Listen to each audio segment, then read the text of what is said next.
Dragonfly, hosting another amazing installment of Marvel Debates. Tonight's incredible lineup: Best Moment from Netflix Daredevil. Who should the Spider-Man 4 villain be? And pitch a Deadpool attraction. Without further delay, grab your Hulk hands and a chimichanga as we sing a few bars of the Merry Marvel Marching Society while we head to Fogwell's Gym and enter the arena. In this corner, the love 'em and leave 'em lawyer who prefers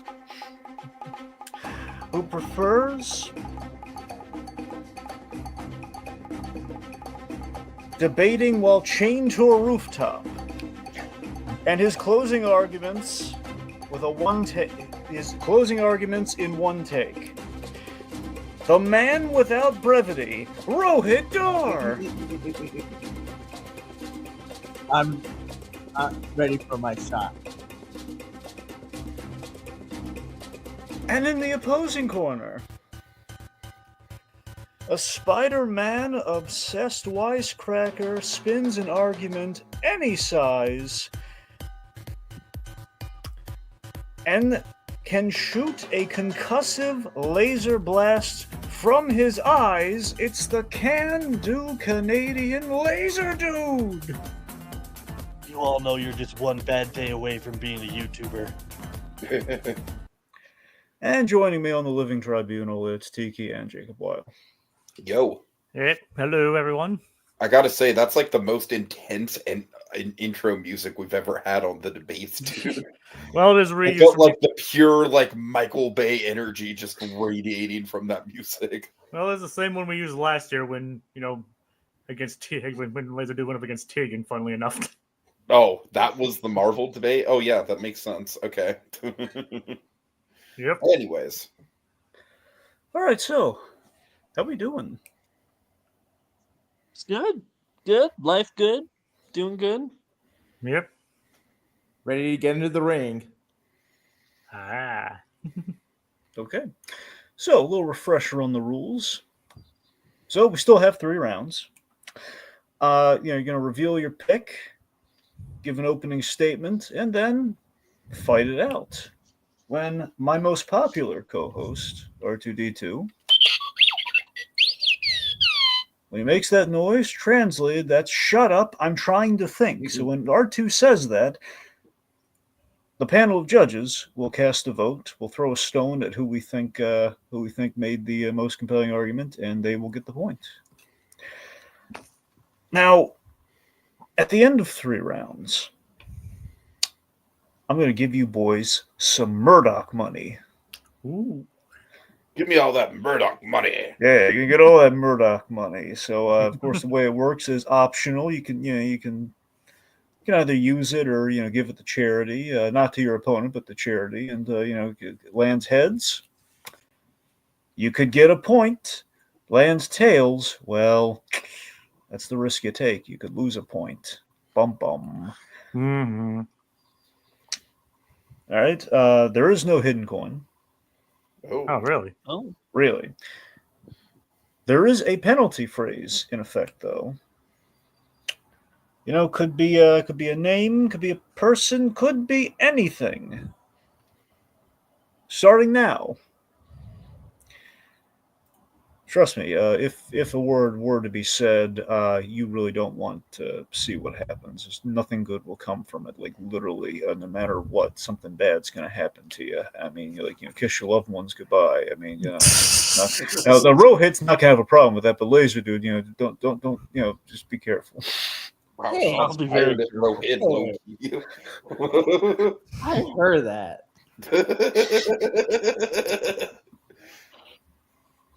Anyway,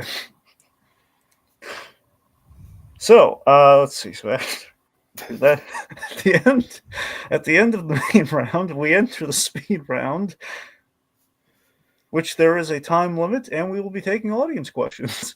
That's right. All right. All right. All right. Of course, name of the game is first to 5 points wins. Do you understand the rules as I have explained them to you both here this fine evening? I do. Yeah, but Lazerdude does say in the private chat that he can't hear R2. I can read, Tiki. I can read. Okay, I'm just. That was a private chat for a reason. Okay. I just want to make sure you see that, Dragon. Want to make sure, like, we're all on the same page here. All right. Yeah. Okay. I understand the rules. Okay. Good. Thank you. All right. Let's cue a randomizer. Let's get started. That's why isn't it? I'm trying to add it to the stage, but it's not working.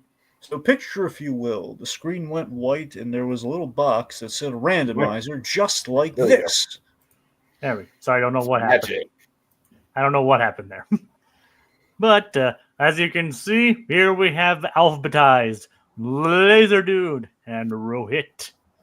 Whoever comes out on top after the randomize button is clicked, that will be the person to go first for the first 3 rounds. Are you guys ready? Yes. Ready.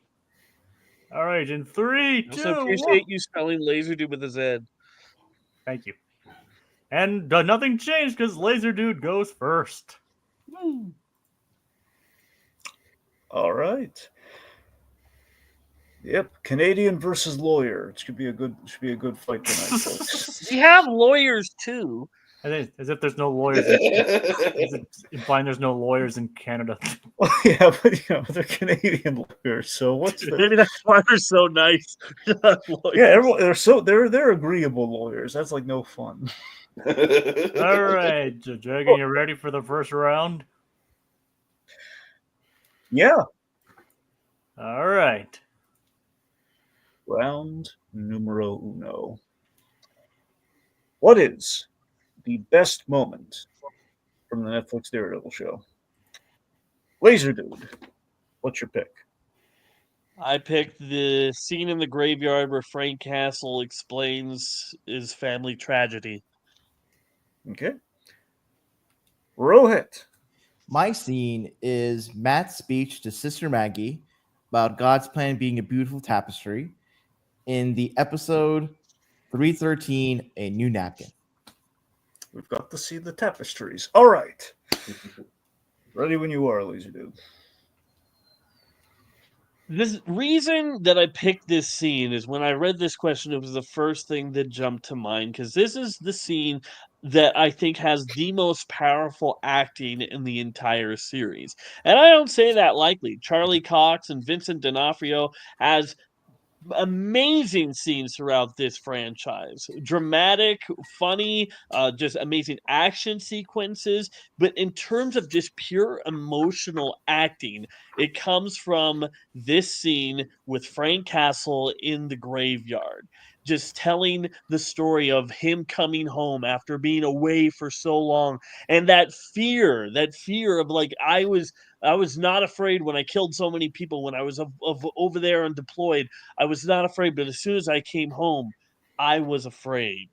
And it just the way that he tells this, seemingly like pointless story, but it just fills you with the love and the cherishedness that he had for his family. And then bam, at the end of it, he mixes no word. He tells you straight up what happened, how he was holding his daughter as there was a hole in her face, and how he could, and at that moment, this whole series with Daredevil, we've been on Matt's side.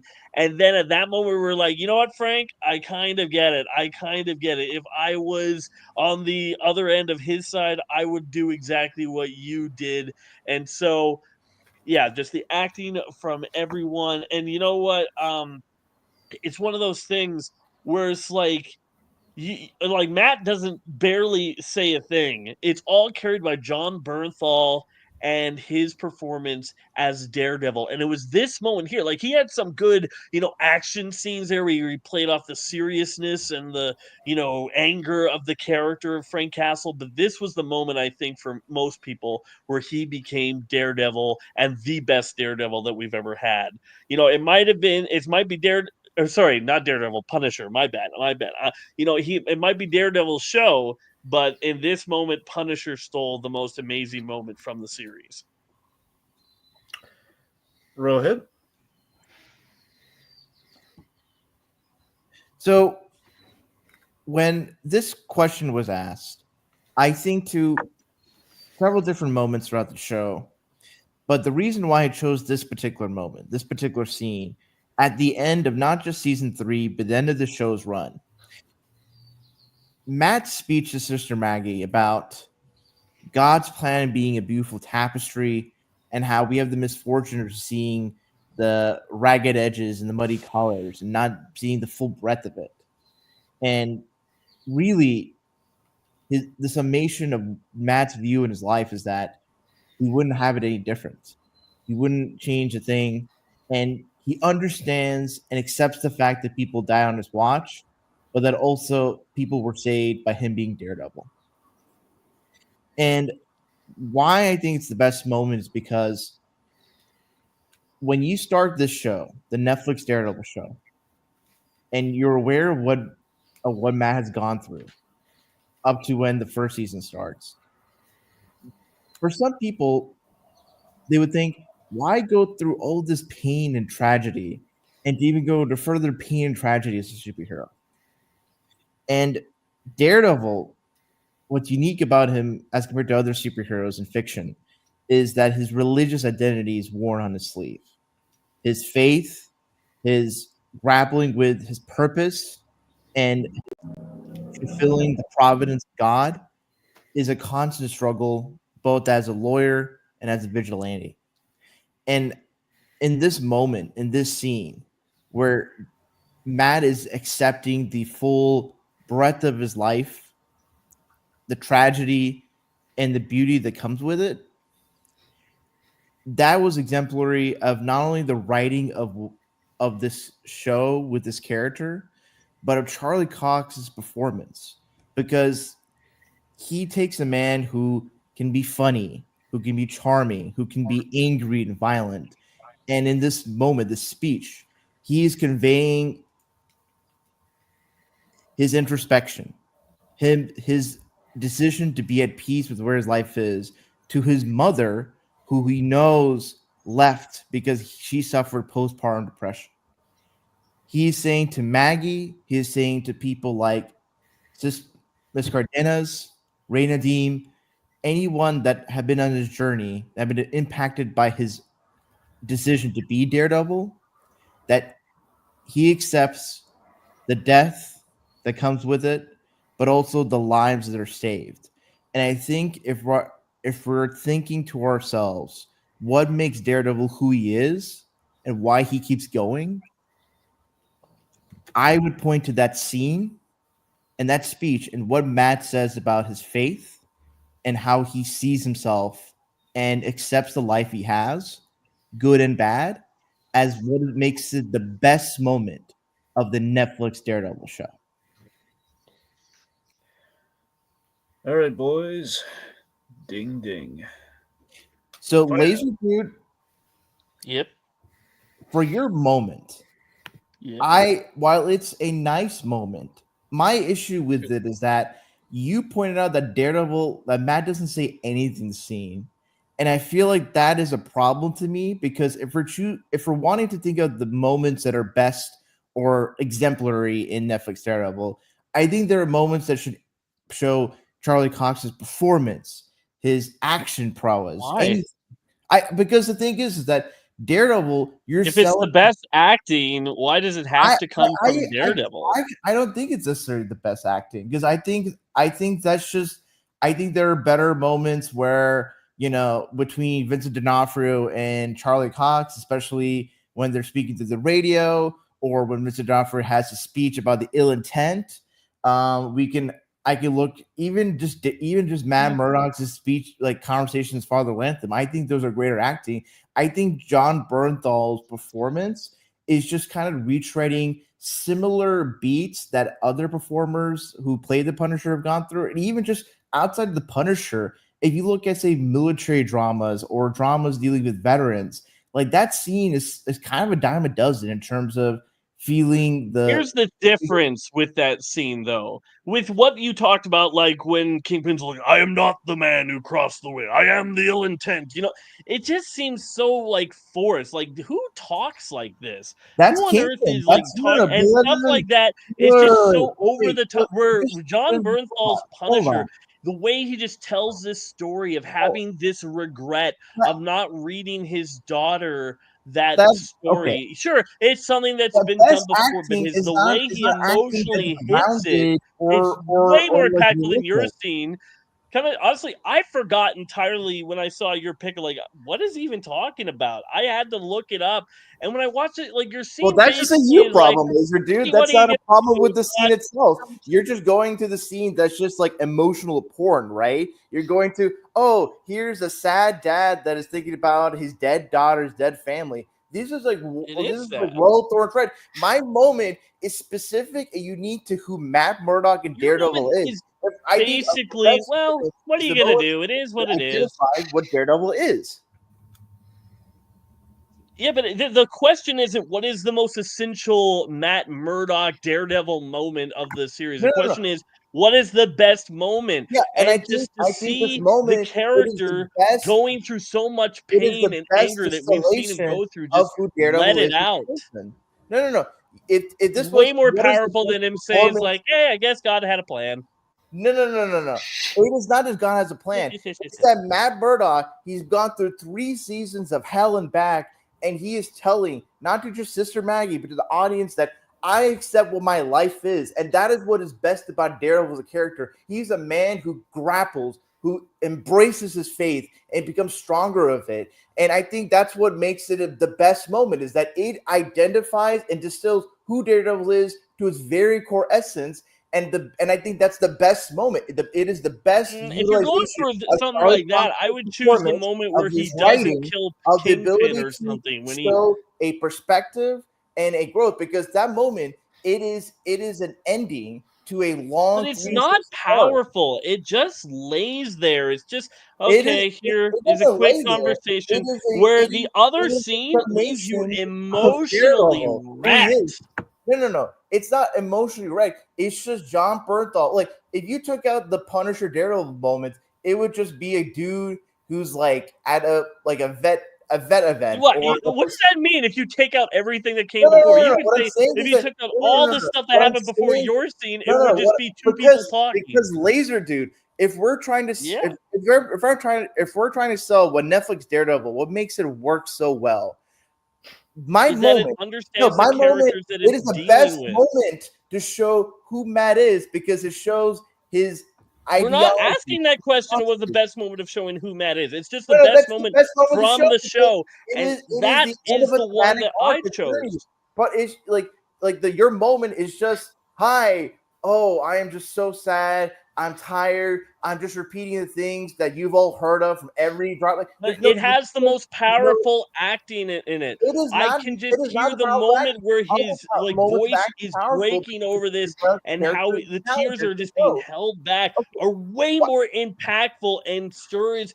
It's what's not. going on inside you way I mean, more than I can just think yeah. other Well, moments I of guess I forgive Punisher you and for Daredevil ditching me, season 2 that are Mom. more impactful. Like, specifically his speech to Karen about what love is and what it means, how it eats at you, that's more Yeah, but powerful. that's not what you chose. No, but we're talking about the best moment. I think this moment, it is the best use of the writing of Daredevil, Matt Murdock. It is What's the the best most acting memorable of Charlie line in Kaufman, there? who has a dialogue with his mother, Sister Maggie, who's played so wonderfully, like subtle and emotional. And the thing is, in your scene, like, there's not much Matt gives us before in terms of a What performance.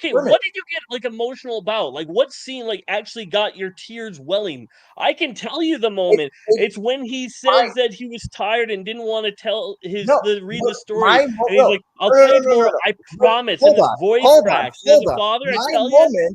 My moment has his mother telling him, Matthew, it is such a gift that you can see beauty through so much pain. It is. Think of what Matt Murdock has gone through, not in season 3, but in all 3 seasons. He has his faith challenge. He has his body physically beaten down, but he keeps through because he sees the providence of God. He sees that the faith as a Catholic, that there's something beyond the world, beyond the physical, and he keeps fucking fighting, and that his own mother, who ended him and now keeps later his life, having this dialogue, having this connection, catharsis of seeing what more they can do in this world. What is the purpose? That is the best moment. That is like, this is why Daredevil exists. This is why he's different from other superheroes. He's not just a guy beating up criminals. He's a man that is trying if to you reach cut the this will and the light scene, of God. it would not really be missed. That's the thing. If you That cut this is scene, it a would not be lie. missed. Where if you That's cut a my lie. scene, you But would have my moment- no understanding of the Punisher and his motivations and why he is This the is way he is. Daredevil, not Punisher show. This is Daredevil. Okay, Yeah, okay, but that's it's the enough. best moment. It doesn't matter That's whose it. show it is. Shut up, Laserdude. That's it. We got it. Okay. We definitely, guys, brought the intensity as expected. And the heartless lawyer versus the raging Canadian. At least the blood-sucking lawyer is probably more kind of a nicer way of putting that. Yes. Anyway, Jacob. What are you All right. voting for? There's definitely an interesting one. I think they definitely both like came in swinging already. I mean, as expected from a couple veterans of this thing. By the way, step over the blood when you give this ruling, Jacob. All right. I'm going to give my point to Rohith. Okay. That is one vote for Rohith. Tiki. I think Rohith definitely had the better opening statement. That being said, I think Lazerdude's defense game was freaking crazy. So my point is going to go to Lazerdude. All right. You know, it's interesting. I actually thought I think Lazerdude had the better opening. Frankly, That's funny. Yeah, that's the thing. I mean, they're both. I thought they're both solid, but I think Rohith just had a lot of redundancy in his opening. So it was the good points kind of made a lot.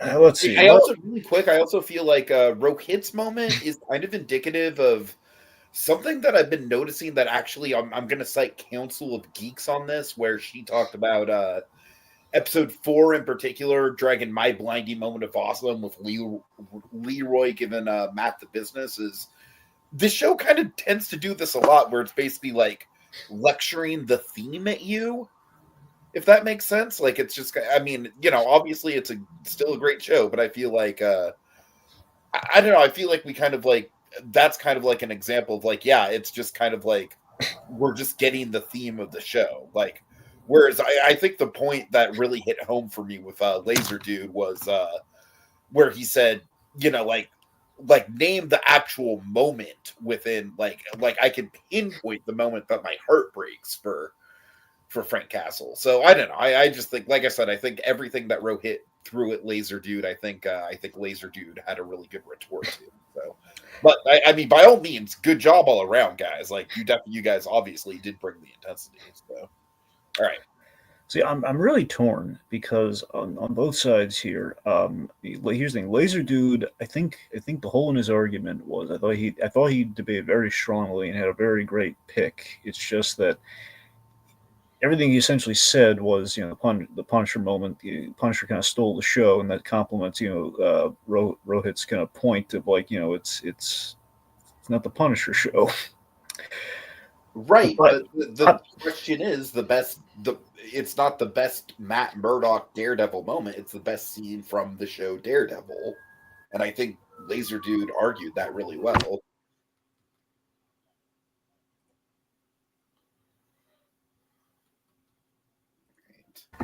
Hence the tear. Hence the reason I'm torn, Tiki. And there's the rub. Yes, there's the rub.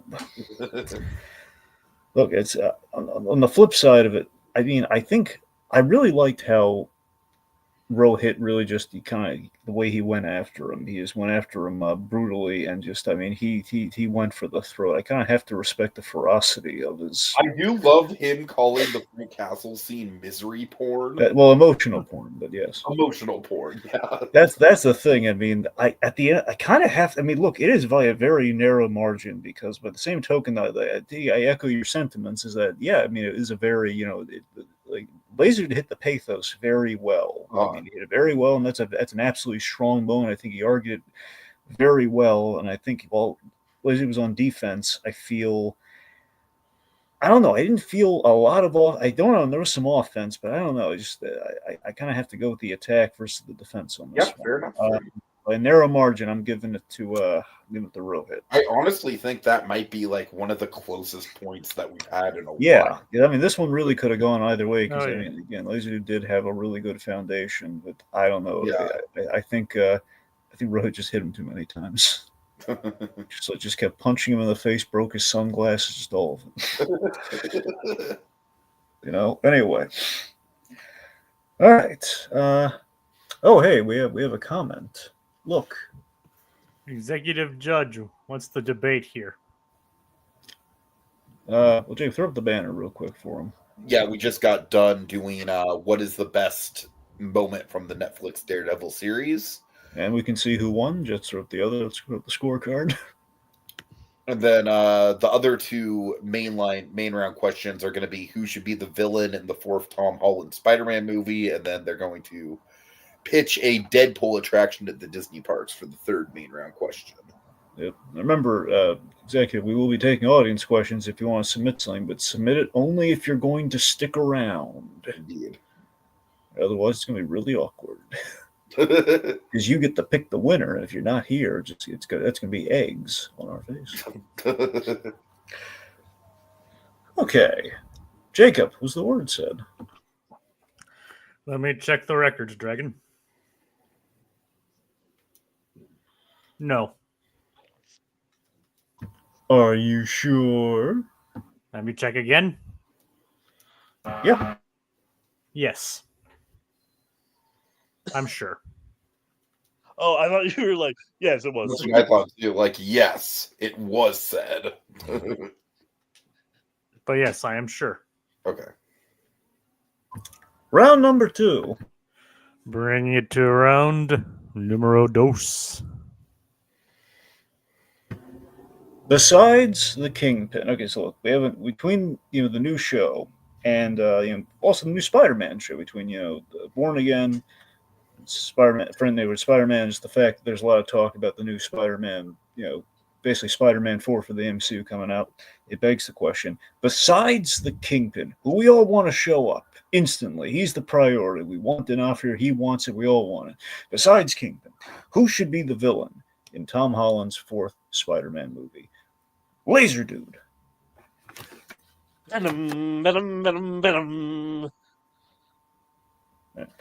Rohit. Martin Lee, aka Mr. Negative. All right. Now, this little proviso I just want to make sure everyone knows about here. So again, the rules for this were, it's basically it's an MCU film, so we're allowed the MCU interpretations of villains, even if they are pre-existing in other Sony, like forced terrible Sony spin-off villain movies. So they count. As in, Yeah, I don't want the Tom point they Hardy's don't Venom, count. just to be clear. That's the thing. So it's not Tom Hardy's Venom.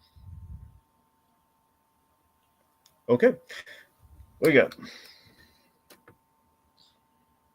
Well, I don't know if this is a hot take or not, but I think Spider-Man Far From Home wrecked most of Spider-Man's potential when it comes to villains.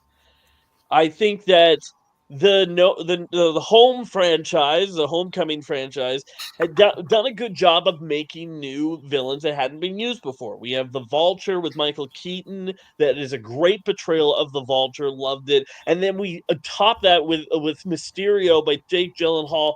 Just as good, if not better. And then, we have the big crossover thing.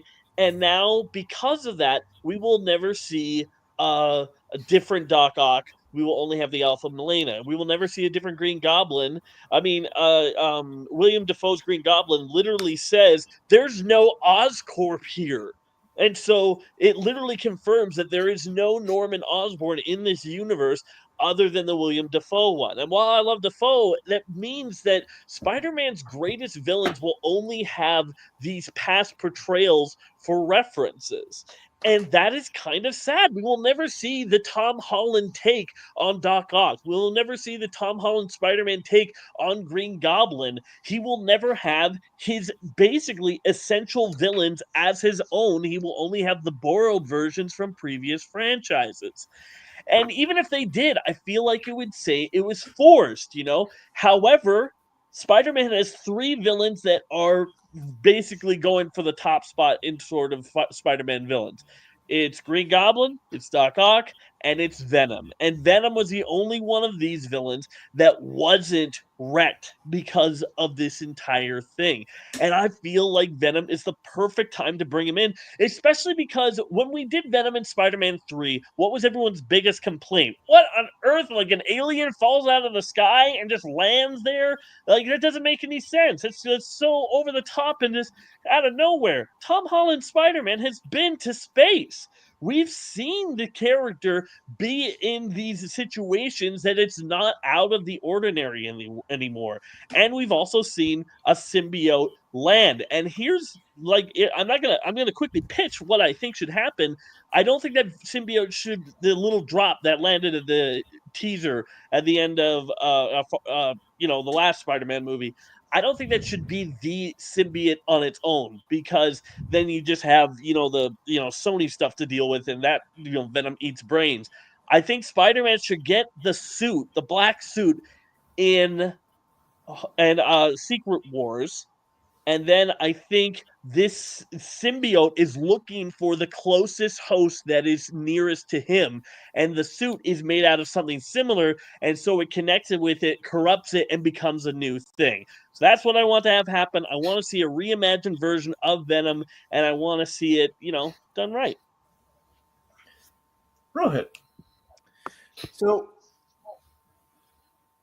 I will counter that. Outside of the really big Spider-Man villains, I think there are certain villains that have come about in the past decade or two that could be very well utilized depending upon how you adapt and how you go approach it. And my pick being Martin Lee / Mr. Negative is, I think, the best pick for Tom Holland's first Spider-Man movie. Here are a few reasons why. First off, Mr. Negative has greater recognition through the Insomniac Spider-Man games, where he's able to show a level of pathos and a level of menace through his Mr. Negative persona. I think for Tom Holland's Spider-Man 4 movie, having a villain who is sort of a Jekyll Hyde, even a greater presentation of that than, say, Green Goblin in No Way Home, where you have this civilian alter ego in Martin Lee who's heading up Feast, who's continuing on the great work that May did, and having Peter Parker deal with that, dilemma of, I am trying to stop this bad guy who, in another part of his life, another part of his day, is trying to do actual good for the community. The drama, the pathos, all that would make Spider-Man is evidently potent in Mr. Negative.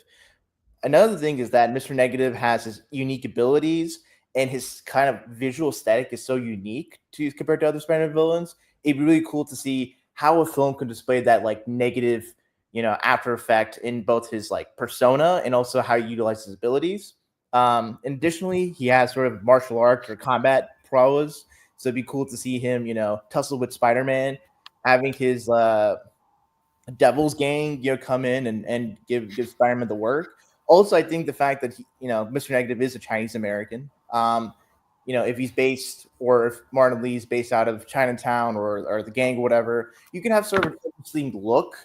Interesting locales than what we're usually familiar with in a Spider-Man movie, where maybe Spider-Man can take a little homage or inspiration from, martial arts movies, and just in terms of the action sex sequences and whatnot. And I think furthermore, for Mr. Negative, I think to the fact that the fourth Spider-Man movie is being directed by Destin Daniel Cretton. He's done indie dramas with Short Term 12, with Just Mercy, but he's also done Shang-Chi and the Legend of Ten Rings, and the way he directed Shang-Chi's father, Wenwu, played by the great Tony Leung, I think the pathos, the drama that came out of his, pain and tragedy, I think Mr. Negative is a character that can suit well to Destin Daniel Cren's, talents and attributes as a director.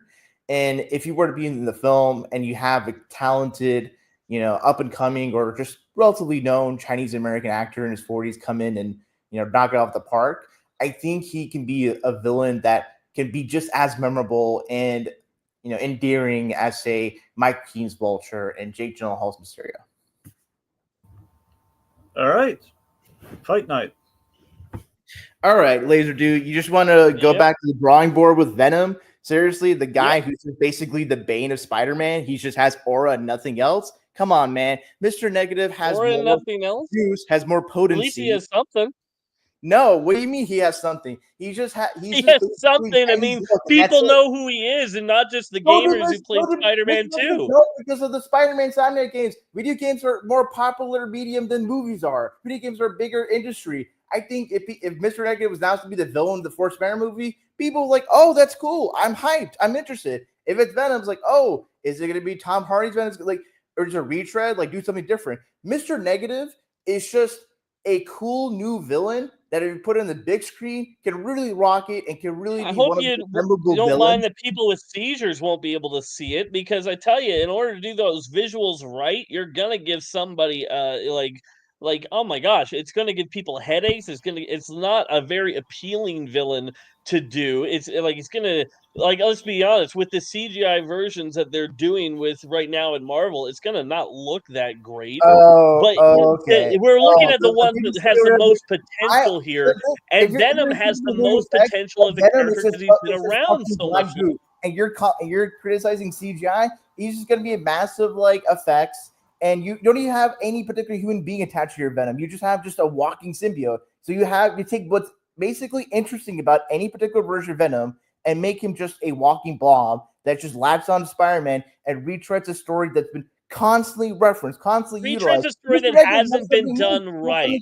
People have been complaining about the fact that for No Way Home, it's like, oh, you're retreading, you're going back to the drawing board. Do something fresh, do something innovative, do something sexy. Mr. Negative, you have new locales. You have the thing is with Mr. Negative, he has a power set to where he can influence people to fight against Spider-Man. And imagine the dilemma of Spider-Man trying to get to Mr. Negative, find the devils. He also has to fight random civilians that are mind controlled. No, you want to talk about rehash? How about another person who has a split personality thing? Yeah, you mentioned Goblin, but let's also not forget, we got the Lizard as well. And, then that's just Spider-Man, bro. If you're going after Mr. Negative, don't blame me. Blame Spider-Man writers and artists for going to a certain well. Yeah, but you could have chosen any villain. You chose him. Well, the split persona, at least, because here's the thing.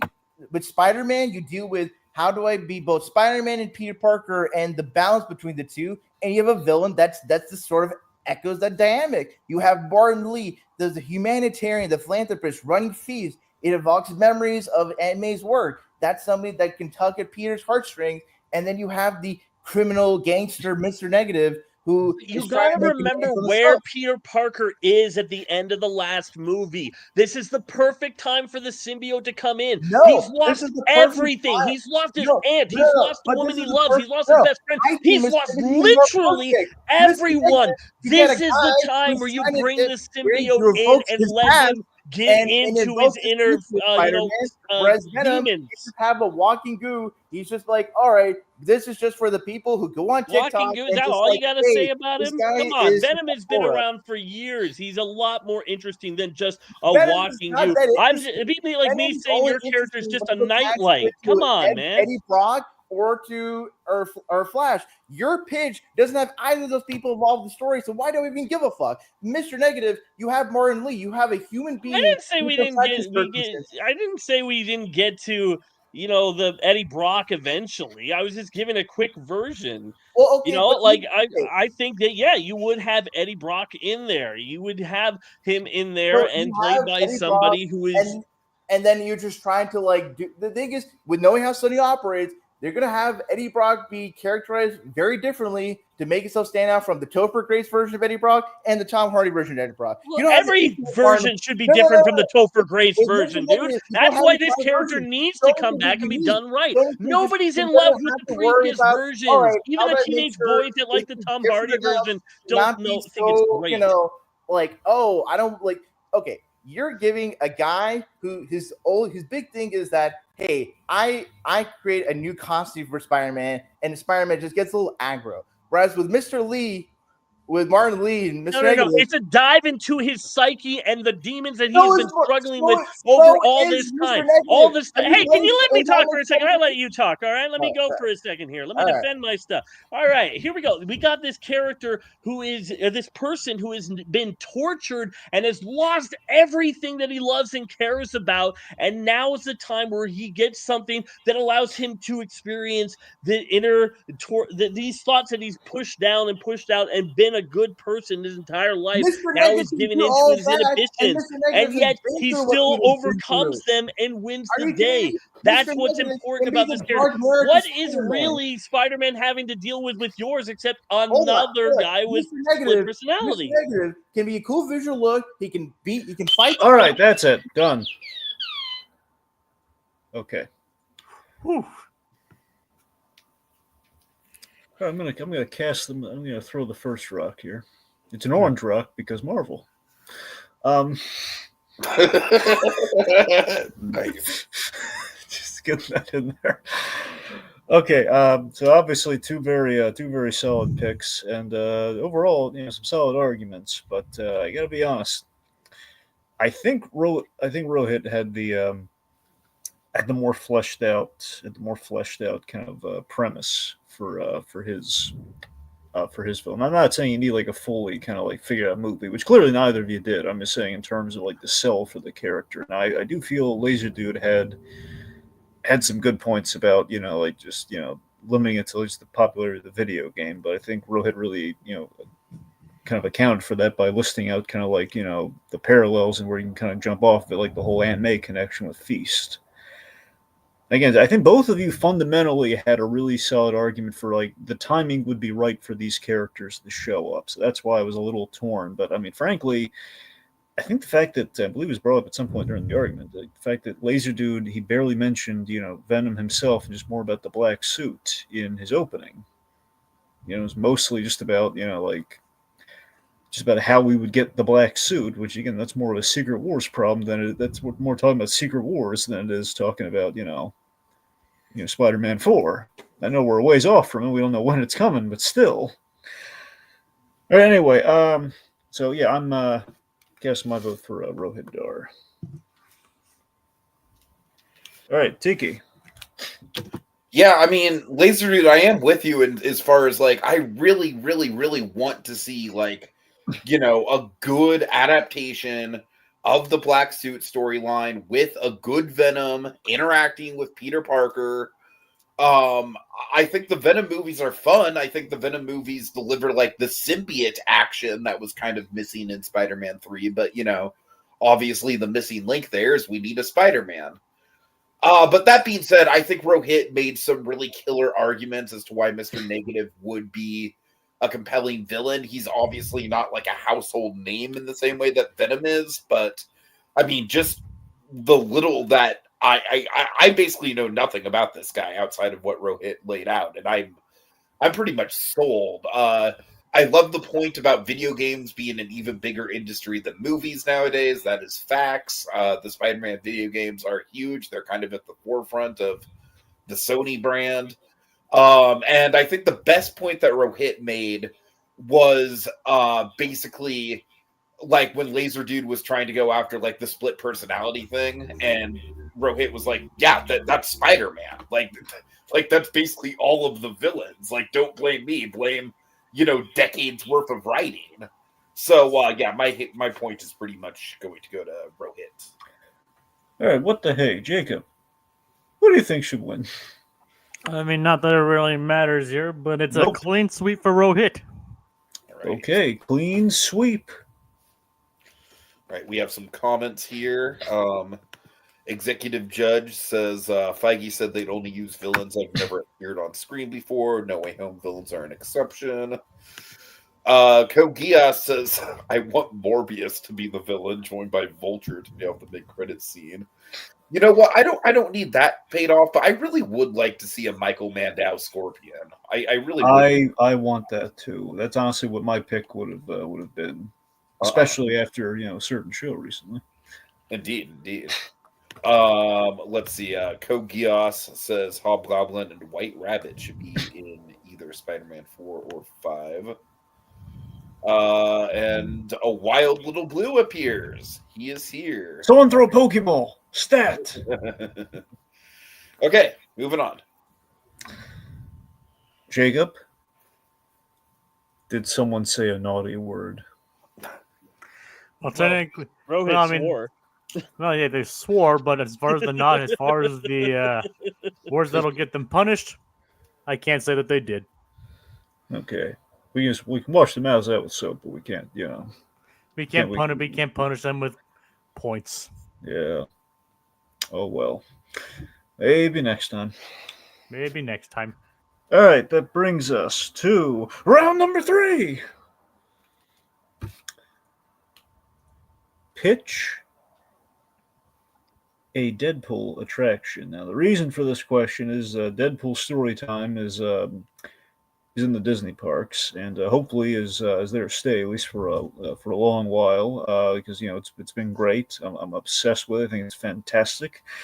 It's been doing really well, and he's been sticking around longer than they anticipated, from what I understand. But it does beg the question, will he ever get a kind of a mainstay attraction like the rest? So I'd like your thoughts. Lazerdude. Well, actually, no, it's all right. We're going to dispense that. We're just going to fire right into it. So, Lazerdude. I'm sorry. Yeah, Lazerdude, just open to the opening statements because, it's just Laser. Just, what is your pitch? I'll just pitch it. Yeah. Yeah, that's me. Just go into the pitch. Well, when it came to thinking of a perfect attraction for Deadpool, I thought, well, whatever he's in, he's got to break the fourth wall, and it's got to be, basically, he's got to know that he's on a ride or in an attraction or in a booth or whatever it is. He's got to know. That's just the basic thing. And so then I thought, why don't you make that part of the ride? So my pitch is the ride would be called Deadpool, Get Me Off of This Bleeping Ride. You could, that's basically it.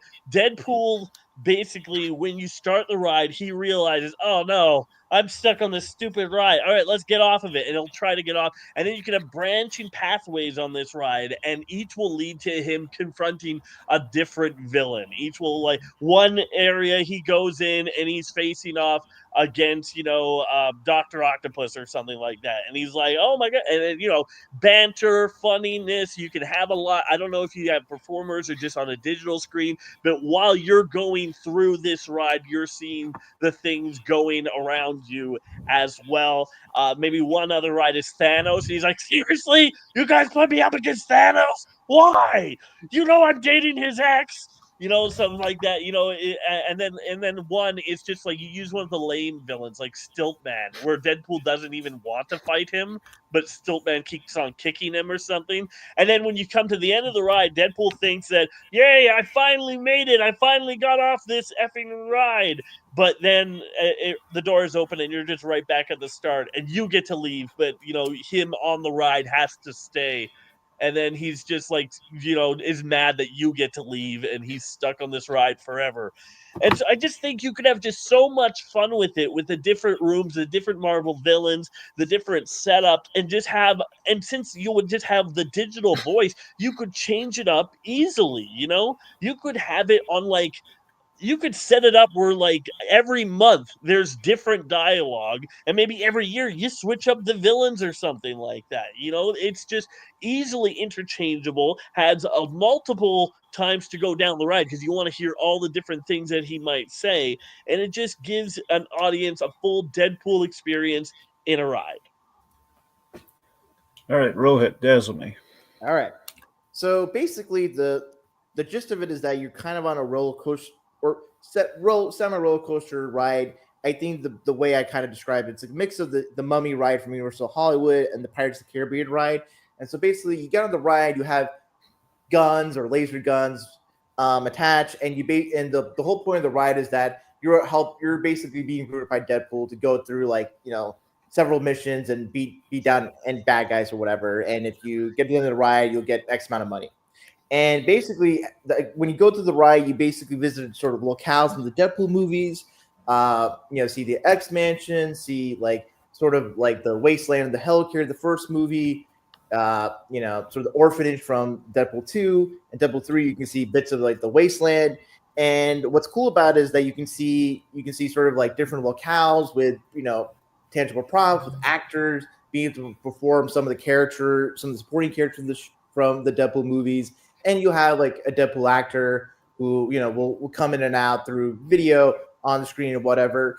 And I think what's great about this ride is that the Deadpool movies are very popular, and basically seeing that in a theme park attraction can be very enticing. Can easily get a lot of people who have gone to love the characters of the movies be able to get on and have sort of a fun experience of just going through a ride, seeing sort of the things that you see on the big screen, realize with actors and props and all that stuff. And you get to do a little shooting, and it's a sort of a fun romp. And I think that's what ideally a theme park attraction should be, is that you have a fun, enjoyable experience where you go through, have some interactivity with the audience in the roller coaster with actors and whatnot. And that's, I think, a good palpable use of Deadpool without overdoing it. Okay. So let's start the ride and fight. So here's At my least problem. let them just start fighting before you start talking over me. You would go ahead. Finish what you're saying. So here's my problem with your attraction, Lazerdude, is that Right? I think the danger of it, I have issues with there being a digital voice, especially with the whole concerns about AI replacing actors' jobs and work output. I think there should be actually human beings. And two, Nobody said that was most importantly, I think the issue that one can have when having Deadpool be, in a property or just written or acted out is that sometimes Deadpool can be very, very Reddit, very like Rick and Morty, the lesser version of Rick and Morty sometimes. And I think the fact that we describe this right, it's very meta. Deadpool's gonna break the fourth wall and he's gonna be joining this ride. He's gonna go through and encounter different villains. I think there's a danger to where it can overstay its welcome, especially if you have to constantly just trying to have new things and new observations. And Deadpool, when not done right, can just be a very epic Lamine, blah blah blah. Yeah, but I feel like at least I'm incorporating his fourth wall breaking into the whole incorporation of Deadpool being on a ride.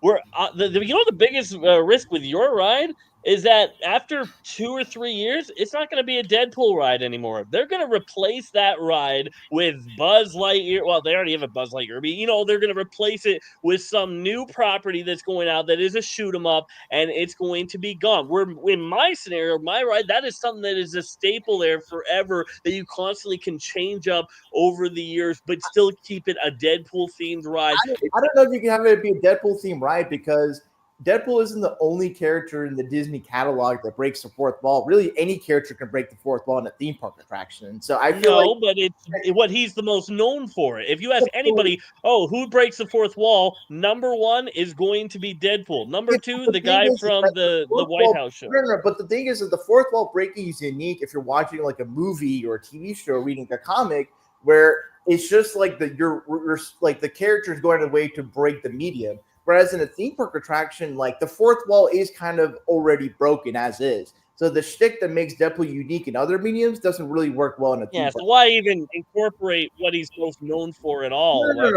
But the thing is that your whole thing is Deadpool's gonna be the ride and just will have commentaries to go through different villains. It's at least for my ride is that it at least can have the broadest appeal for people that watch the Deadpool movies. They kind of want to have some of that experience of going through a roller coaster attraction. And I think his Deadpool's still part of my ride. He's still providing commentary or whatever. And I think the thing but is, you won't be able to hear him. You're shooting stuff. You're not the even going to be paying supporting attention. and doing Where in my ride, like whatever is happening is going to be the focal point of the scene, and you're going to be paying attention to each and everything that he says. And that's the thing with Deadpool is you want to feel like you are on an adventure with Deadpool. Where if you're in a shoot 'em up thing, yeah, sure, you'll see Deadpool there, but it's like it'll be like you're playing any video game at home. You know, it won't really be unique to the Deadpool experience. The problem for your attraction is that you have to really rely on like Deadpool having unique or funny enough humor that doesn't feel grating. Because the thing is, that's the problem that Deadpool could have. Yeah, but you can workshop that. You listen and see where the laughs are coming from,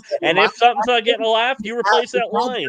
In a right amount of dosage, because you have like actors playing the supporting characters you see in the Deadpool movies, riffing around, like doing their bit. And so the comedy, the humor, the fun of it is spread out. It's not like Deadpool is a part of it, but I think that's the problem. If you have too much on Deadpool's plate, Deadpool can be just a little bit grating, can be just a little too much. Like it can get on, but at least it feels like a ride that Deadpool would make. You know, Yeah, yours like, just feels like it's a typical, normal ride that anybody could make, and it happens to see Deadpool. This is a ride unique to the Deadpool experience. And you know what? The three different rooms? They could be 3 different Deadpool voices because he has multiple personalities in his head. I think at that point it's just like, I think this is an attraction that can appeal to the very hardcore comic book people, but at least for my attraction, I think it's a ride that like people who are into the comics and people who are just in the movies, or people who are just want to have fun experience. I think my ride can have a broad enough appeal and can last a lot longer. I think your ride is it wouldn't last long because it'd be replaced with the next sort of shoot 'em up property that they make. Longer than 3 years. I feel like there would be. I think it would have the issue to where people who just like know and breathe Deadpool can appreciate it, but it wouldn't be a ride that like an average person appreciate. At least my attraction is that as long as you have a baseline familiarity with the Deadpool movies, the barrier of entry is low enough to where most people can appreciate the ride. Whereas for Deadpool, your attraction, it's like you have to really appreciate Deadpool's personality and humor and not get like irritated by it after the 3rd or 4th ride. Yeah, if you are irritated by it, then you go on a different ride. At least your ride, at least with my ride, you're feeling like you're getting part of a Deadpool adventure. Whereas, like, I feel like if you put a deaf person on my ride, even with absolutely no dialogue at all, they feel like they went on an adventure with Deadpool. With your ride, they're just like, oh yeah, there was a red guy there, but I shot up a bunch of things and wasn't really paying attention to him. Deadpool can occupy too much of your experience because then it's just like, okay, because here's the thing. See, everything you're saying about my version could also be true with yours. If he's butting in while you're trying to shoot stuff, saying some line, that could be irritating as well. It's the same character in both scenarios. You can have a right dosage of Deadpool alongside the experience of the roller coaster. You can't have a light dose of Deadpool. Deadpool is over the top or not at all. 100% of the time, you don't have. I don't know if that was great. You don't have like a way to like break it up. Like that's the thing in the Deadpool movies, why they're so successful. It's not that Deadpool's just funny. It's that Deadpool's funny in the right dosages. He doesn't constantly occupy do the right doses. You act like that's an impossible task. It maybe. I mean, that's part of the challenge of making a entertaining roller coasters. When you have him in there all the time, have Bob the Goon just there for a little bit, taking over, and then Deadpool yanks him out of the way. Have him literally standing on a 4th wall in one scene, and that's just the joke. And he's like, "What?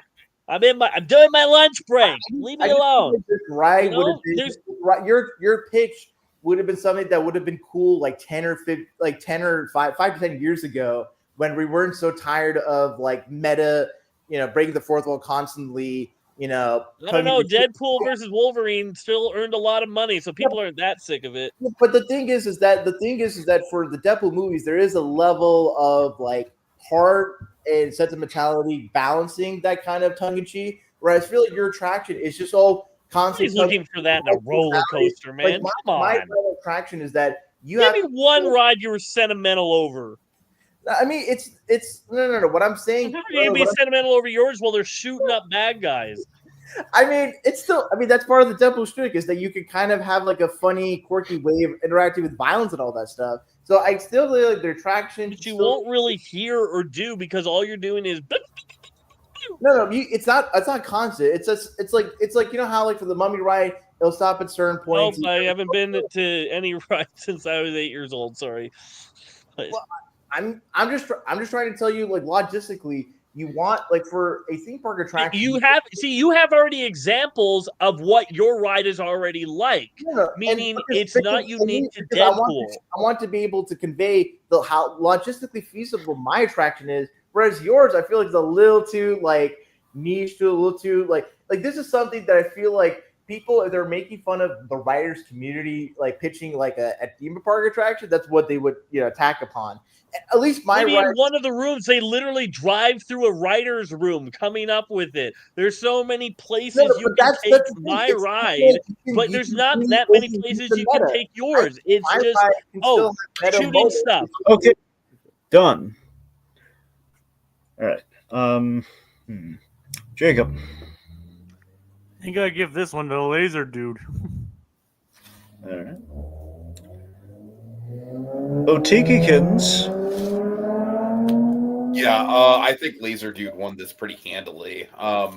Rohith, I think your attraction was frankly a little overcomplicated because it's like if it was just a roller coaster, if it was just basically like Revenge of the Mummy, because the thing is, Revenge of the Mummy does have a fourth wall element to it with that one moment where you're at the fake out unload and then there's the ride operator and then just you know what moment I'm talking about? Yeah. So it's like that ride already does have some fourth wall elements mixed. I think the problem was I don't think it needed to be a shooter. I think Lazerdude just cut you down as far as like how distracting a shooter would be. And then you also mentioned live actors. Live actors on a roller coaster, that's just logistically never going to happen. In addition to that, like I do think you had a couple good points as far as like when Deadpool humor isn't done well, it basically becomes bad Rick and Morty. Like that's a really good argument against Lazerdude's attraction. I will say that was probably your best point. But I think Lazerdude just overall had the more creative pitch. I think he really he really did utilize the character well. I really like the fact that Lazerdude, he has what in the armchair Imagineering community is called a black box attraction, which means it can get swapped out with different scenes. I like the fact that we're basically dealing with 3 rooms that can essentially be anything, and I think Lazerdude did a really good job of like laying out the possibilities there. So, yeah, my vote's going to go Lazerdude. I agree. I concur. Lazerdude, I think, got a clean sweep this round, so he's on the board. All right. Woo! Woohoo! Way to go, Lazerdude. Yeah. Laser light show over here. Look at him with the sunglasses on. They're all bloody, but look I at thought them. they were broken. Well, you had duct tape. I just used the handyman secret weapon, duct tape. Yeah, there you go. That's only for the real Canadians out there. Yeah. Okay, Jacob, did they say the wordy dirt? Well, everybody heard about the word except these guys because they didn't say it. Okay. All right, boys. It was a well-fought main round, and I'm going to give you some Murdoch money. It's your decision if you want to flip it. Lazerdude.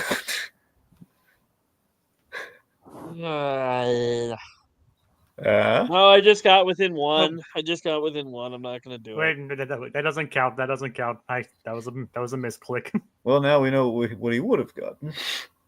Sorry. Tails is bad, right? Yeah, Yes. what do you mean it's Tails? Yes, Tails is bad. You always forget which one's good or bad. What? You know, what do you mean? What? I not have your a first life time. too, you You've- know. I'm How not many constantly debates have you thinking of what sat the through? flip is. When has Tails ever been good? Tell me one time. I don't Tails- flip the coin unless I have to. You're still sitting there when it's flipped. You know what happens when someone says, Are "Oh you- no, don't Shut you?" off, Dragon Jesus. The answer is no. I'm not flipping the coin. All right. So Rohith, are you gonna flip the coin? I will respectfully decline it this time. All right. Nobody flipping the coin. Spoken like a true lawyer. Objection. He should do it. He's badgering the Canadian, Your Honor. Anyway, so I remind the folks we are now entering the speed round. Now, I want to remind the folks we are taking audience questions now. So if you're still here with us, you'd like to pitch us a question, we will be inclined to use it. And you, yes, you, dear viewer, Me? can. No, not you. You're not a viewer. I know. But him, yes, you folks, not Jacob, can judge who won. You get to pick the winner. Who made the more compelling argument, made you feel all happy inside. They will get the point. And again, we're racing to 5 points. Again, right now, Rohith's got 2, Lazerdude's got 1. And that's where we are. The way the speed round works is now there is a clock involved. There is a timer. Be 30 seconds followed by a 15-second rebuttal. Gentlemen, do you understand these rules? As I've reiterated them here to you both here this evening for the speed round. I do. I do. Good. Here we go. Time for a Muppet question. All right. So that means the wheel. Oh, Muppets. Okay, let's see. So, let's see. So, Laser, you won the last round. Would you like to go first? I go first. Okay, going first. All right. So this is the one. Remember, you know the rules how the wheel goes. Whatever one it lands on, you're stuck with. No ifs, ands, or buts. Got it? Or coconuts. Got Or it. coconut. No cuts, no butts, no coconuts. There you go. And 3, 2, 1. You'll get what you get, and you don't get upset. Well, I can get upset, but I can just be stuck with it. It's not on the menu. You can't get upset. Eagle. Yeah, the Sam Canadian gets the American bald eagle. How funny. All right. So now, Rohit, are you ready? I really hope he gets Joe the legal weasel. I mean, it would be very fitting. I know. Rohit, you ready? Spin the wheel. 3, 2, 1.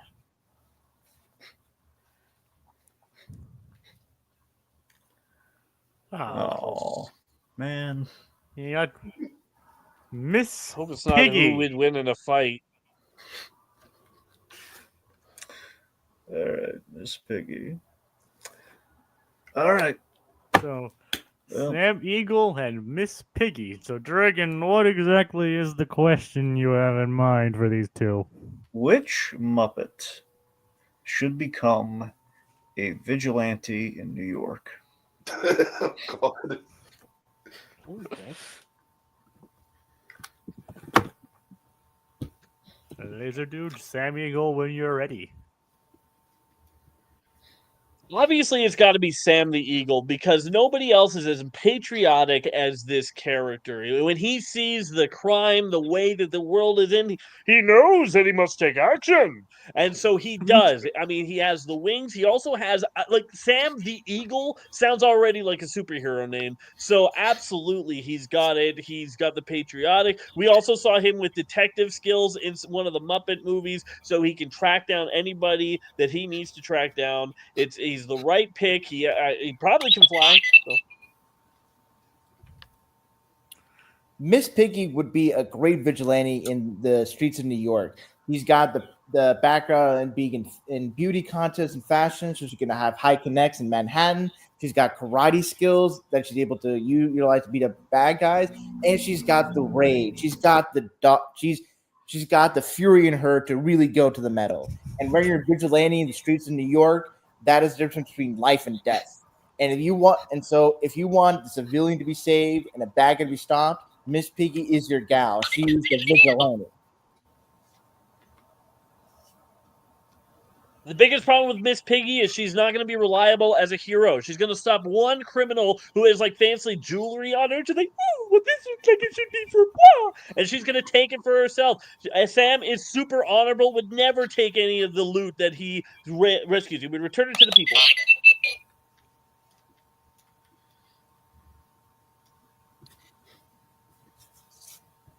Sam Eagle is just a pompous character. He's all about his patriotism, but isn't willing to get his hands dirty to get the job done. When you're a vigilante in New York City, you're gonna have to take measures. You have to take some measures to get the job done. Miss Piggy is that girl, is that vigilante. She's the pig of Hell's Kitchen.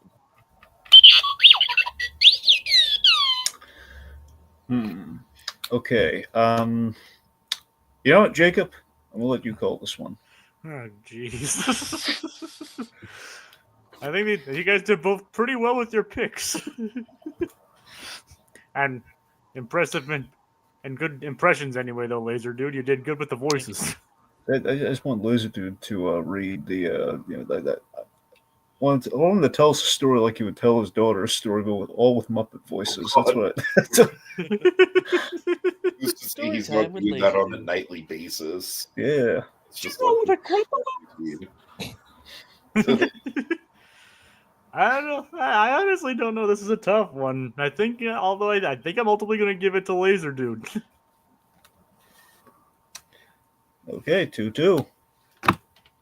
Can I just say, I'd really be curious to see like some genuine like adult level political satire done with Sam Eagle as a character in today's political climate. It'd be funny. I just want to throw that at, like, it'll never happen. Disney would never go there. Imagine if like there was like an election campaign for Sam Eagle, like Vote Eagle. Like something in line with like kind of like a Daily Show with Jon Stewart kind of vibe, like he could be the next Colbert. Like imagine, Colbert having Sam Eagle on. Have essentially be Veep, but with the Muppet characters. Right, yeah. There you go. I don't know. Anyways, all right. Any word, Jacob? No. Okay. All right. So remember, folks, still look out for questions. We're desperate for audience feedback. Anyway, but nothing negative. Kidding. Anyway. Okay. Let's see. Okay. Here's a timely one. Timely comics. So who from the MCU would make the best drinking buddy on St. Paddy's Day? Oh, there we go. Foggy Nelson. Sorry, who? Foggy Nelson. Okay. Ooh. Yeah, Curtsy, that's gonna be your characters. You literally have Matt Murdock on. I'm gonna say Logan Wolverine. Okay. I would have definitely gone with Drax the Destroyer here. I think Jacob and I were flirting with, I think Jacob was flirting with Howard the Duck. Oh, man. Oh, yeah. No, I'm sorry. Sorry, Drax. Yeah, Howard the Duck would be just endlessly. All right, so their choices are locked in, and Rohith went first, so when you're ready. As evidenced by Foggy Nelson's adventures and drunkenness in the Netflix show and just in the initial bit in Daredevil Born Again, he's just a fun time. He's just a guy's guy. He'll like, if you look at the flashback episode with him and Matt, he can do a Yoda impression. He can just like make jokes and just be a good fun guy. And this is St. Patrick's Day. This is Foggy's element. This is his territory. We can get drinks. We can go to his family's meat shop and get some deli meat. We're gonna have a great time.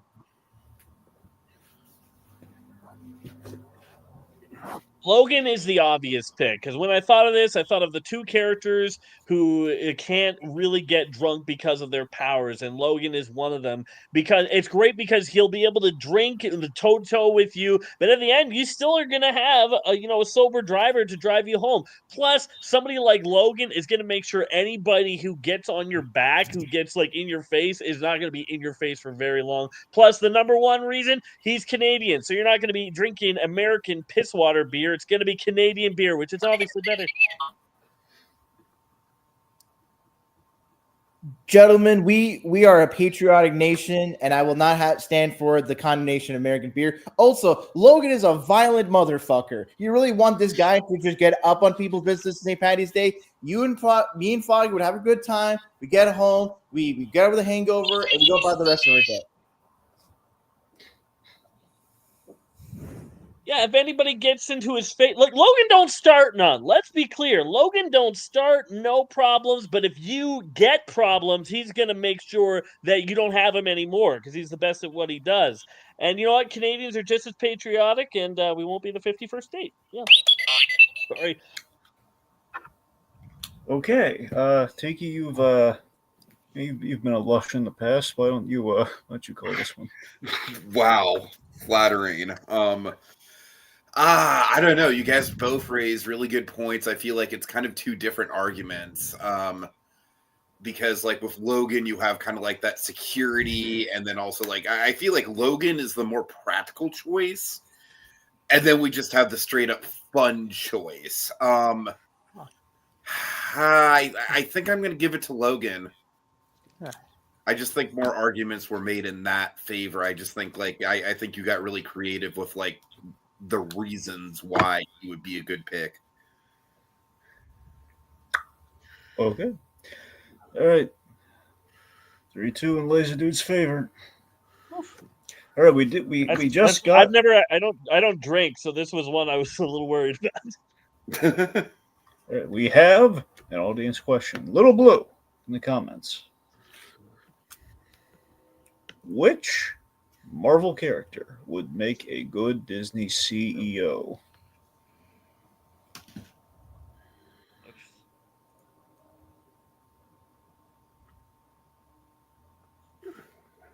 Anytime now, guys.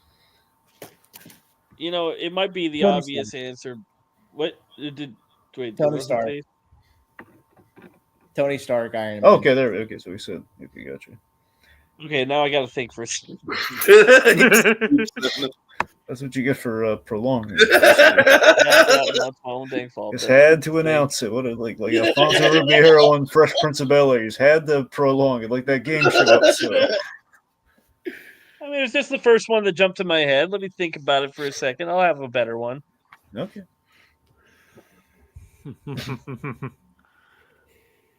Even Little Blue's acknowledging that Tony Stark was an obvious choice. Maybe this is Laserdude's plan. Maybe he wanted Rohith to take the obvious. Maybe Laserdude's so smart. You don't have to have the better choice. I just have to have the better argument. That's true. Yeah. That's what I'm saying. It's part of his strategy. Look, Laserdude's so clever. He knows exactly what he's doing. Right now, this is all stall tactics. He's waiting for his big moment. Look at him go. Look how smart he is. Dragon's laying out a bit thick, isn't he?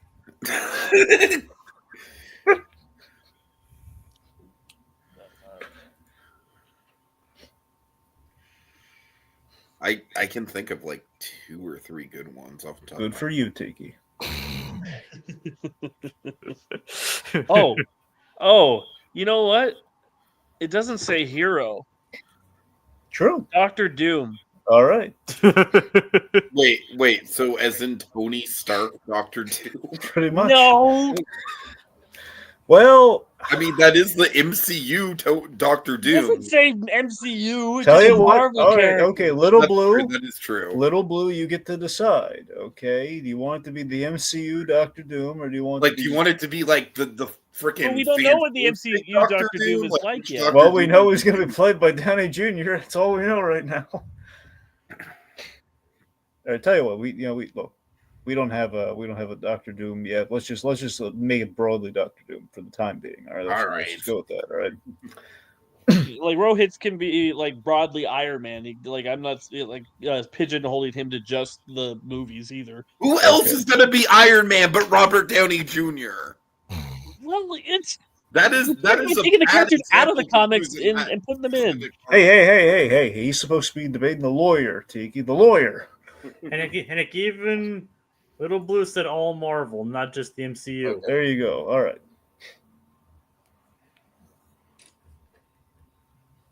Hey, whenever you're ready, Rohit. Tony Stark would make a good Disney CEO because he already has experience as being a CEO of multiple companies. He has the know-how to manage sort of like the logistics of running a big business. He has engineering prowess that could be helpful in terms of creating new rides and maintaining the current attractions in the Disney resorts and locations. And I think his flair for the dramatic and the theatrical will be able to give him an opening to really push the envelope in terms of Disney films, Disney Plus television, or whatnot.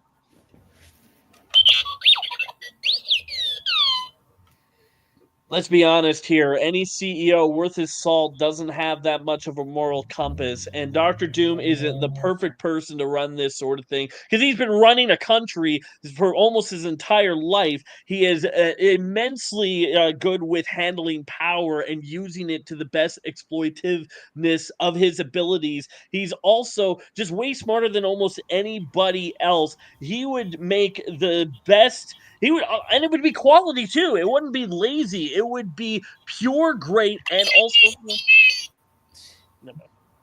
Dr. Doom would think that running a multinational company would be beneath him when he's been God, and if this running Disney would get in the way of his plans of foiling the Fantastic Four, he wouldn't go for it. Tony Stark would prioritize the greater good, would have a return for shareholders, and be able to bring his theatrical entertainment to the Disney brand.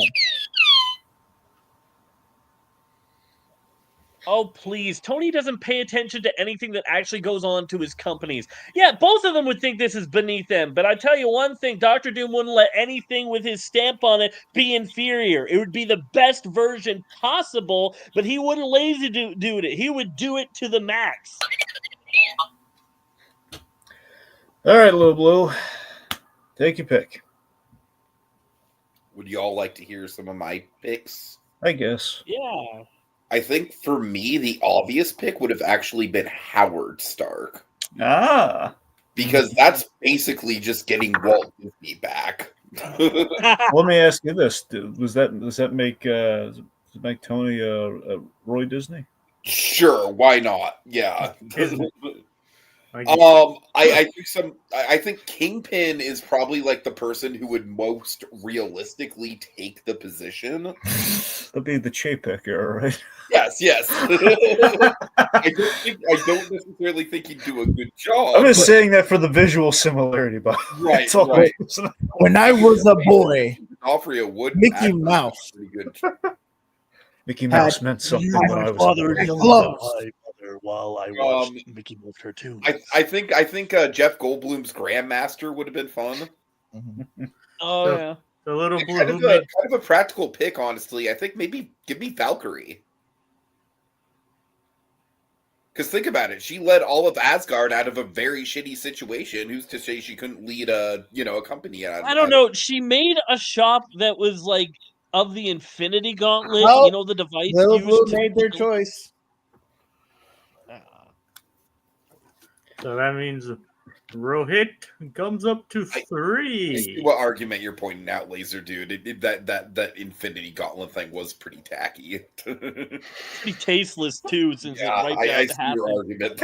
Look, I know it's tasteless, but it's awesome though. Infinity Cones was morbid, but it was wonderfully morbid. Considering jokes people make about our current or past tragedies, I feel like Infinity Cones is not too. Well, yeah, but you don't have it was ice cream though. You don't turn, Auschwitz into, a kiddie park, is what I'm saying, Come on. Why you gotta bring Auschwitz to bring us all? Well, that was the first thing that came to mind. My first thing was the Hindenburg, but I'm like, that's not tragic enough. Oh, that's a Hindenburg isn't tragic enough. Oh, I'm sorry, Laser. What we have to catalog all the Let's think of an example. The views expressed by Laserdude. R2? R2, can you say something here? Anyway. So, Dragon, R2. See? He's telling us all to stop this before it gets out of hand. Okay. All right. Okay, I guess I don't see any other audience questions, so I guess we'll go with one of the other ones. All right, Jacob, should we go for a quick draw or should we go for a Pixar related question?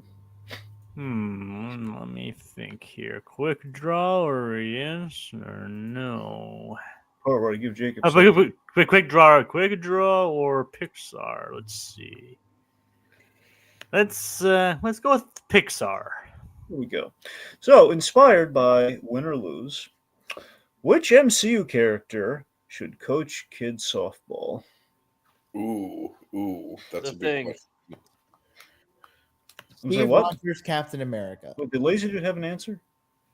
Yeah. Or did it say MCU character or just which Marvel character? I said MCU. I did say The Thing, but I don't know if that counts because the movie hasn't been out yet. I mean, Jacob, what do you think? Should we count it? Because we do have a trailer. I mean, if he's willing to work within the limits of having that single trailer, I say why not? Laserdude. I mean, I'm just basically gonna pitch it off of what we know from the character, like what he's normally likes. What do you think? As long as Jacob? nothing what I say contradicts anything from the trailer, I don't think. I mean, I'm good with it. You sure? Yes, Dragon, I'm sure. Okay.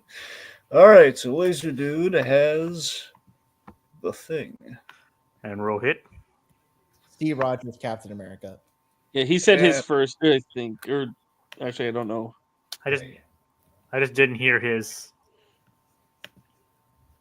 Look, it I doesn't heard matter. Laser, I can go I, first. look, I heard Laserdude say The Thing, and then I heard Cap. So I'm just gonna go with Okay, that. So I'll go Laserdude- first then.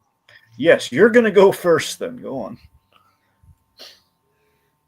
You know, when it comes down to most heroes are too tortured or too like, oh, I don't have time for anything like to help out at a kid's, a baseball game. But I tell you, Ben Grimm would absolutely love it. He would just have such a blast with these kids because you know why? The kids wouldn't judge him from the way he looks. They think he's cool as heck, and he would just absolutely eat it up. And plus, he's an American who knows the sport, so you would know what is out and what is in the batter's box.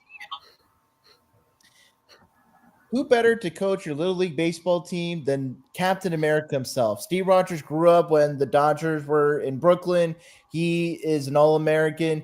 And I think the fact that he knows how to throw the shield, he can actually teach baseball players, the Little League kids, how to be able to throw a ball, how to hit it, the geometry that he's able to utilize with the shield, he can teach the kids and emphasize good nutrition, health, fitness, and can be a good role model for the kids and be able to hopefully manage the personalities of the parents for those kids and be able to run the team. I think the biggest difference is I think for Captain America, it would be a nice little charity thing and then he'd move on. But I think for Ben Grimm, he would just get such a kick out of it. He would enjoy it a lot more. He would be into it a lot more. And I think that, while both of them would be a decent job, I think that he would know more. I mean, Captain America throws a shield around, and the geometry and physics around it will be very helpful for him to teach kids how to hit a baseball, catch a baseball, and him having a very physical skill set would help London to teach kids how to be physically active on the baseball field. So was he? Sorry, a genuine question. Was the question of coaching or being an umpire? It was coaching. Oh, okay. That was my bad. Well, God. The argument still basically stands. I thought it was the other thing. Pretty much, yeah. Okay. Laserdude's misunderstanding of things notwithstanding. The points still remain the same.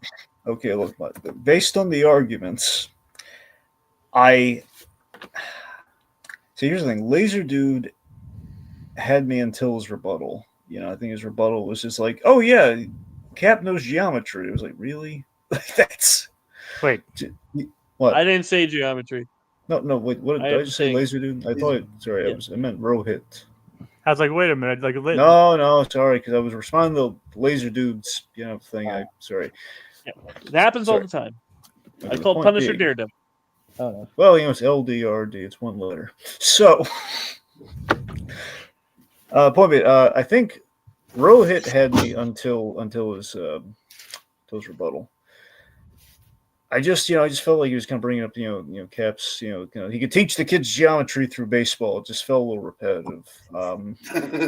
I understand he was going for a fitness thing by the end of it, but I didn't really hear anything against the thing.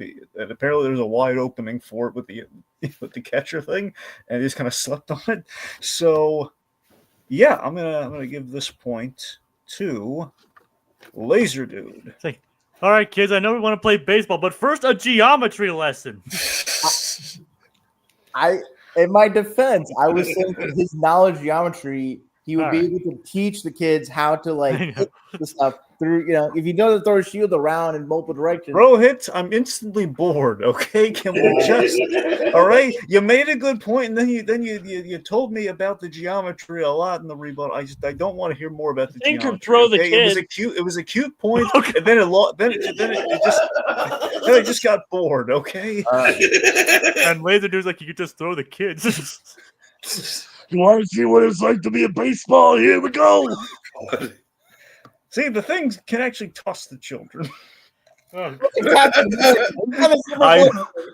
Well, it's too bad you didn't make that point. Had you made that point, I don't know. We're looking at diverging branch in time, but anyway. This is. All right, I think Scott Lang would have been a potentially good pick here. Yeah, absolutely. He definitely would have. Great Hawkeye. Oh man, why didn't I think of Hawkeye? You should have said Bullseye. He actually What results? Oh god. Not Hawkeye. Well, no, not Bullseye. Well, not Bullseye, yeah. Oh, God. Definitely not Bullseye. Would have been hilarious if Bullseye dressed as Hawkeye, pretending to. Oh God! Trying to be Hawkeye teach this, so we have an excuse to play baseball again. I can do it, Coach. Don't take me off the mound. They both have I in their name. Well, yeah. So there's a duo for you. Where's that book? Where's the reluctant team up between Bullseye and Hawkeye for an adventure? Coach a different little league team. Well, I didn't mean coaching little league. Dude, sure. No, but seriously, that would be fucking amazing. How about Bullseye just has community service, and this is one of the things. Real quick, real quick. They coach rival little league teams. The title of the comic crossover or the comic team would be called "An Eye for an Eye." Yes. Oh my God! Yeah. Keep your Hawkeye or keep your eye on the ball. Okay, you know what's funny? Eye on the prize. There was actually I think it was a Taskmaster comic recently where Taskmaster was like hired to bodyguard someone, but I think he was also like playing golf as like part of the cover, but he's like in full costume, which they kind of made fun for. Like, why are you in the full costume? It's just for like a bodyguard golfing assignment. It's just like, well, look, I do the job the way I do it. Don't bother me about it. And Bullseye was also hired there, so basically he and Bullseye get into a fight while on a golf course. Oh God. And essentially, they're both doing the same thing. They're both kind of caddying, and like he's like Bullseye's like tossing golf balls and like little spike, like the spike golf tee thing. That sounds fun. I'm sure Taskmaster's like, no, you go first. They had a hilarious argument while they were fighting too. But you want me to beat you up like Daredevil? Because I can do that. It was a really good line anyway. And he pokes his eyes out. All right, so all right, let's see. So I think. Okay, Jacob, should we go with another Muppet question or a quick draw? This could be it, mind you, depending on how good Lazerdude is. He might not be good enough, so but I don't know. You know what? I'm just expecting it to go to 4-4 because every single debate I'm in for the last like 9 out of the 10 always go 4-4. Well, maybe if someone practiced more. Yeah, let's just do the other Muppet question, Dragon. Okay, when in doubt, go Muppet. Which Muppet should Vincent D'Onofrio, the actor, act opposite of? Wait. Can you repeat? Is it as the Kingpin or just as himself? Just Vincent D'Onofrio. Okay. Okay, so just Vincent D'Onofrio. The actor Vincent D'Onofrio, who should he act opposite to? Which Muppet? So basically, like if Vincent D'Onofrio was on a sketch on the Muppet Show as like a guest star, which Muppet would you bring in? Or vice versa, Muppet hired in a movie. Whatever. Oh, this is interesting.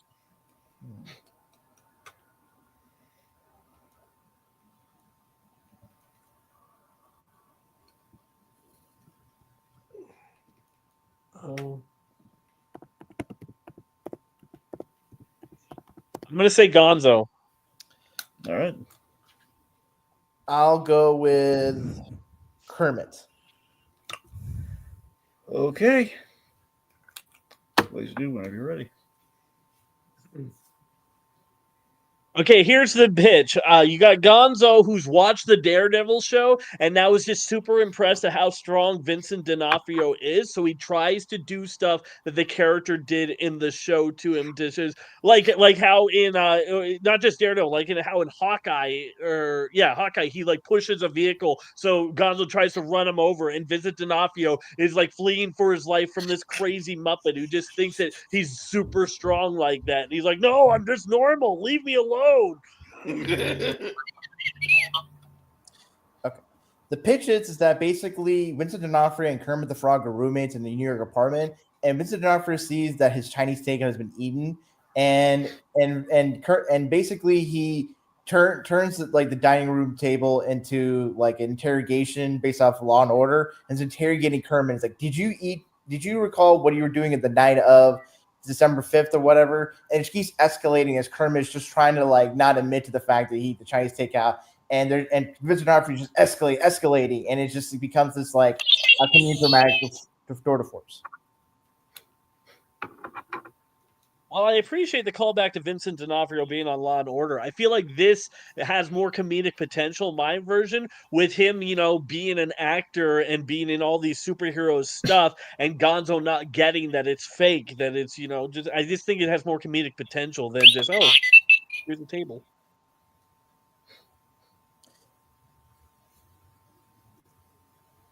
I feel like it's a little overused to emphasize like a character not understanding like something in movies isn't real. At least with Vincent D'Onofrio and Kermit, there's just that kind of comedic escalation, and I think Kermit being such a nervous wreck can be just comedically overdone by Vincent D'Onofrio's demeanor. Okay. Tiki. Yeah, this is honestly two really good pitches, and I think it's really funny that like one of them basically uses like Vincent D'Onofrio's on-screen persona, and the other one uses Vincent D'Onofrio like just the fact that he's an actor. But I am gonna have to go with Gonzo just because I do think that's a really good use of the character, and I really wish that you would have emphasized like Gonzo banging a fucking car door against his head repeatedly, because that is just a very Gonzo thing to do.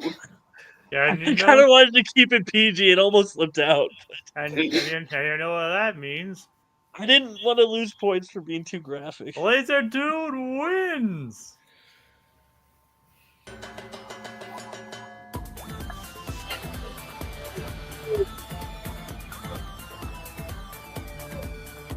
I did think it'd be funny though. Like I almost said this earlier, but I didn't want it to accidentally be my pick. It'd be funny to see Scooter come out and say, 5 minutes of curtain, Mr. D'Onofrio. I don't know why. That just cracks me up. I think maybe a cooking segment, like where Vincent D'Onofrio is trying to like make like a fine dish, like a gourmet meal, and obviously the Swedish chef is not on that wavelength. That would be fun. All right. Yeah. Oh yeah. And well, This is like one of the first times that it hasn't gone to 4-4 in a while. Yep, it is. Mm-hmm. Good game. Lazerdude takes home the crown today. He's the king of the ring. It's a hard fought Rohith. Those Muppets, man. Those Muppets. I love that we're covering up Rohith like Mike Wazowski right now. That's the real defeat. Unfortunately, I can't move Unfortunately, I can't move this. Yeah. Well, I mean, you could, but, we won't remind the folks at least it's still won. Yes. It should be a thing where, like, whoever wins, like, you just move it over the other person's face. Yeah, in theory, we could do that, but I don't think we're going to. I mean, I could do it like this, but yeah. Whoa. But I'm just saying I have the ability. I'm saying I have the ability to switch people's. Yeah. Right. So I could do that in the future. For any purposes, it's obviously going to be in front of me. Well, yeah, For today's purposes, yeah. yeah. That's the insult. Yeah, that's the sting of defeat right there. It's like I can't even take my lumps. You know, he's got to We wear a don't need it anymore. Lazerdude. You He's can got to kick him wear a from the set. Lazerdude I'm kidding. one button. I'm kidding. For It example, was good. It was the first three questions are always so heated with us that I always feel like I know. need to take a break. And then we get to the speed round questions. It's like, okay, I can breathe now. yep. It's kind of funny how that works out. All right, so that about does it. I guess we should thank the folks and get out of here. Yeah, so thanks to executive judge Kogias and Little Blue for providing us with the question. Also, CM Movie Studios had Netflix Marvel versus Disney Plus Marvel. I honestly think that's an interesting. Like, we don't have to do a full exhibition round about it, but I honestly think it's an interesting question because I think they both have their pros and cons. I think obviously, like with Netflix Marvel, you were able to like just push the boundaries a lot more. But the thing with Netflix Marvel is that, you know, they kind of got caught with the whole 13 episode thing where their Well, let me ask you guys a question. Issue. Yeah, Because I haven't seen a lot of the new Marvel stuff. Did it ever get as bad as Iron Fist no, over there? I don't think so. Honestly, Secret Invasion comes really close, though. Yeah, Secret, honestly, Secret Invasion's probably worse. I only saw the first episode, and I'm like, I'm out. I've never seen Sam Jackson look more bored in his life. Right. Yeah. Ward Beecham is essentially the poor man's Kendall Roy, and I will take the poor man's Kendall Roy any day of the week. Yeah, Iron Fist had Jessica Henwick, you know, doing her damnedest to make this. Right. That's true. That's true. I did like her a lot. Ben Mendelsohn just was utilized and then just taken away. And here's the thing: he was just like, "Let me do something. Come on." No. At the end of Secret Invasion, the continuity got so broken that Marvel has ignored Secret Invasion. Where at least for Netflix Marvel, Iron Fist it was acknowledged enough to get a second season, and then may or may not get acknowledged in the. That's a good point. Well, it was one of those things where they were kind of trapped because he was like a big part of the Defenders. The Defenders. Yes, it's Defenders, Laserdude. Yes. Okay, it is Defenders. For some reason, I was like, "Hey, is that it?" It's just, but yeah, they have a name. Like, that's what it is. I think Netflix's Daredevil started at the peak. It had Daredevil season 1 and 2 and Jessica Jones season 1.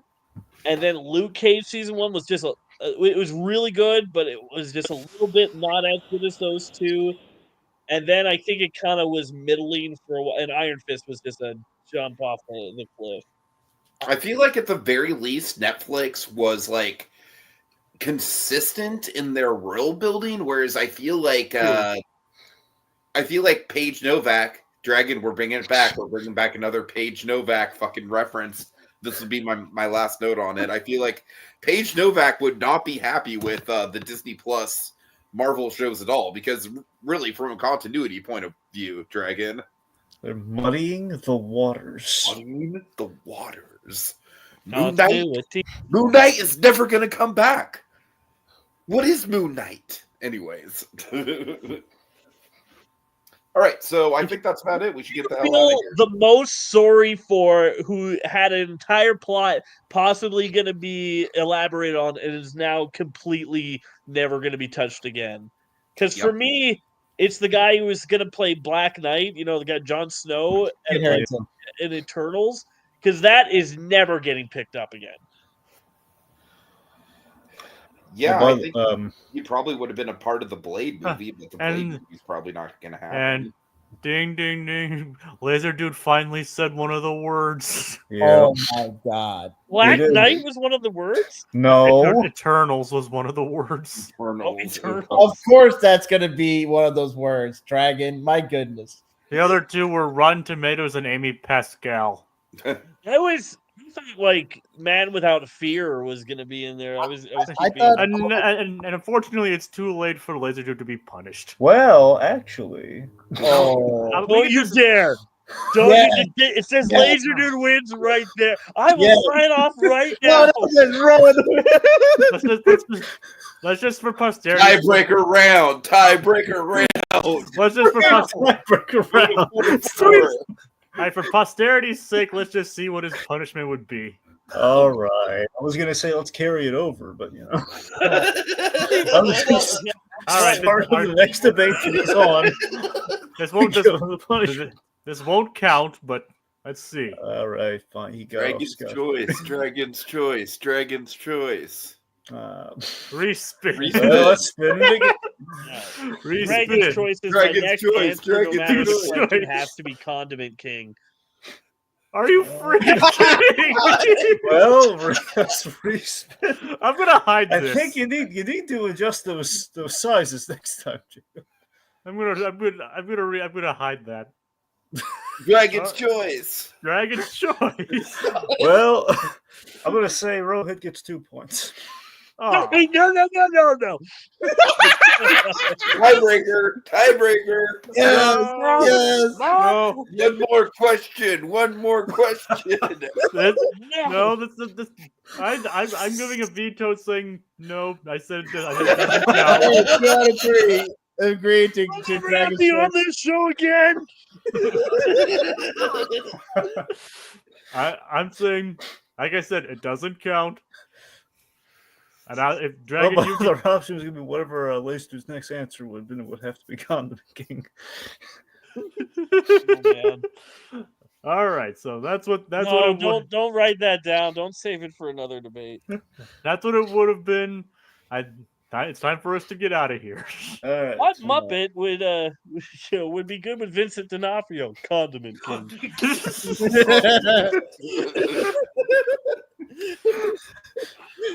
Who's the best DC villain of all time? Condiment King. Which At Marvel least character that I was- could argue if he's the best villain like as a meme or something. No. It All right, let's get the hell out of here, guys. Come on. Come on. All right. Alright. So Laserdude still wins, and congratulations. Good game. And Goodbye. good night. Adios. Bye. Post credit.